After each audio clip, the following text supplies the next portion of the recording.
How's it going, everyone? It's Katie Lumbert here, and today we're going to be talking about a game on the Game Boy Advance, and that game is Defender. Now, Defender is a video game that came out a long time ago. The original Defender came out a long time ago. I believe it came out in the 80s, and it was an arcade game, and they did a reboot/remake in the early 2000s, and that's the Defender I'm most familiar with because I played it a lot on the PS2, and it was a completely different game by then.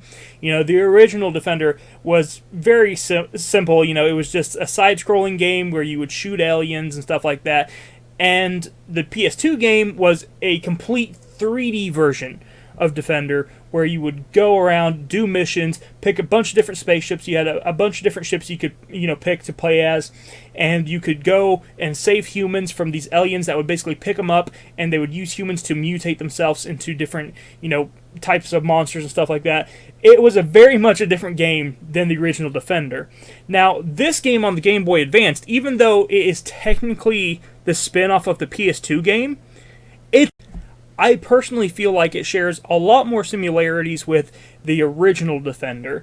And the original Defender is actually even on this cartridge. You can go and play the original Defender. And there's also like this other version of Defender called XG that you can play. And I don't really understand why it's called XG. I did look it up and I couldn't really find anything on it. So you can play the original Defender, you can play Defender XG in the menu. And then there's another menu option, which is the actual main game that you're getting this cartridge for, called Defender XGP. I don't know all these different things. I don't know why they made it so weird and all these different, letters and stuff. I don't know why they did that. I don't know why they have all these weird names for stuff. Maybe there's a reason for it. If you know, let me know, but I don't really understand. But either way, the main game is a lot more similar to the original Defender game. It's a side-scrolling kind of shoot-'em-up game. It always feels weird calling this game a shoot-'em-up just because it's not quite like your regular side-scrolling shoot-'em-up, because this game isn't, going in one direction constantly. This game you can actually move left or right, and your goal is to basically knock out all the aliens on the screen in most of the levels. Some of the levels, they change it up a little bit, and it's like destroy the aliens' technology. There's some protection missions where you have to protect these different caravans that are flying through space and stuff like that. There's a few different things like that. However, it's all pretty much the same thing, because once you eliminate enough enemies, the level usually ends. So that's the majority of the levels in this game. It's pretty simple. It's not super easy. It's actually pretty difficult. However, you can change the difficulty to however you want. It does have 3 different difficulties. It has an easy, medium, and a hard mode. And it doesn't say medium, easy, or hard. It just has these... This game, I guess, overcomplicates things in a weird way, because it doesn't have your regular go select easy, regular, hard mode. Instead, when you go to your options, it has difficulty, and then it has a bunch of dots next to it. And you can have it at 2 dots, you can have it at 4 dots, or you can have it at 6 dots, and that's how you know what difficulty you're on. This game, they did a bunch of weird decisions like that. Now, another thing you can do, though, that actually is cool, is that you can even spawn with more life. So you can actually set it up so you can start off with as little as 1 life, or you can set it up so you start off with 6 lives max. So that's pretty cool. I do like that. So you can kind of tailor this game to be as difficult as you want it to be.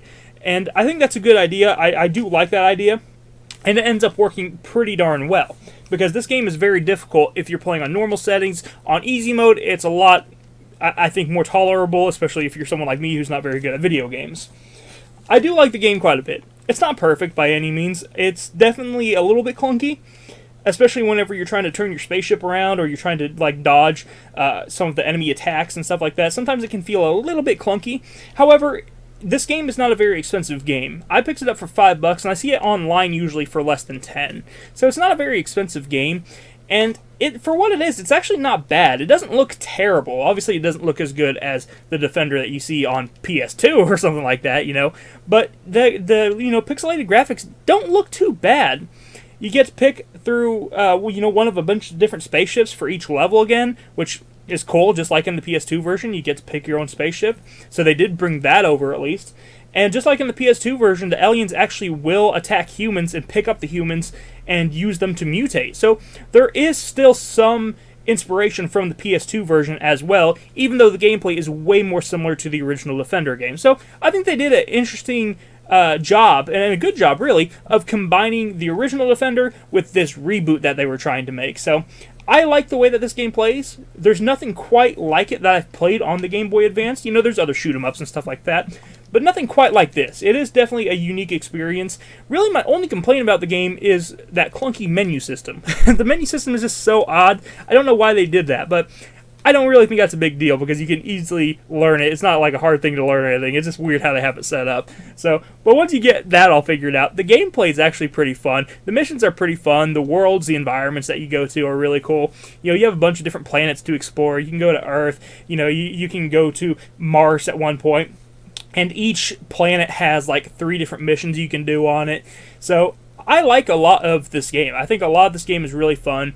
Even though it can be difficult on higher levels, you know, hey, that's what some people want. You want a higher difficulty, you can have that. But hey, if you want an easier difficulty, you can easily tailor it to however you need to be able to play the game. So that's really cool. Overall, I like this game quite a bit. I think it's a really fun, side-scrolling, sci-fi shoot-'em-up style game. And if you like retro-style arcade games, I think you'll probably like this. It does keep track of your high score, which is pretty cool. It does give you more like lives depending on certain, you know, your score and stuff like that. And it does also give you more like special weapons too, depending on your score. So that's really cool also. And one thing I did want to bring up is that each vehicle that you pick does have different stats actually. There's some vehicles that can only take 2 hits to their shield before they take on like the full-on death blow. There's some that can take up, I think, to 4. And honestly, I don't know why you would ever play as any of the ones that have less than you know 4 life. Because why wouldn't you play as the one that can take the most hits?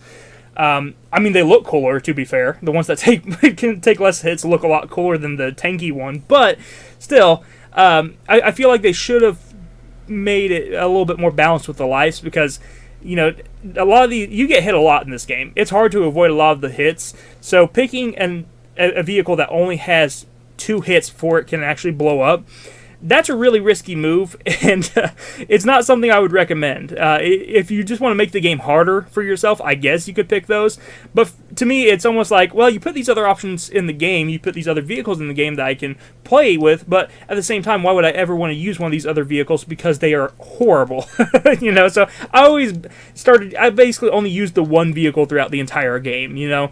I tried some of the other ones, but it was like, okay, well, these are all so weak compared to this tanky vehicle that can take 4 different hits to its shield before it gets a death blow. So, yeah, I don't really know about that. They probably should have done a little bit better with the life system. You know, they have different weapons and stuff like that, like different special weapons and stuff. And different, I guess it's like different main guns, but I didn't really notice much difference between the guns, if I'm being honest. They all kind of felt the same. But that being said, I feel like they should have just kept the lives the same for each character, like how many hit points they have. I feel like they should have just kept the hit points the same for each vehicle. There was no need to make it different for each vehicle because they kind of just made some vehicles absolutely useless. The only other thing I want to mention here is that there's no music in the levels, and that was distracting. I wish they would have put some music in the levels, because just hearing, like, you know, the ship going pew pew pew, you know, hearing all the sound effects in the level and stuff like that without any music in the background was very distracting. But it is what it is. It's not a huge deal. It just was a little bit annoying. You know, I was just like, man, this would really kick butt if I had some music to listen to while I was shooting all these aliens and saving humanity. But it is what it is. It's not a huge deal. Overall, though, this game is less than $10. I think for less than $10, it's not a bad game. I enjoy the game for what it is. It's not as good as the PS2 version at all, but at the same time, for what they were trying to do, not bad. Not bad. And, I mean, you do get not only this version of Defender, you know, the new Game Boy Advance version, but you do get the original Defender on this cartridge as well, so that's pretty cool. So, go check out Defender if you can find it for a decent price, and let me know what you think about the game, and I will talk to you in the next video. You have a wonderful day. Bye-bye.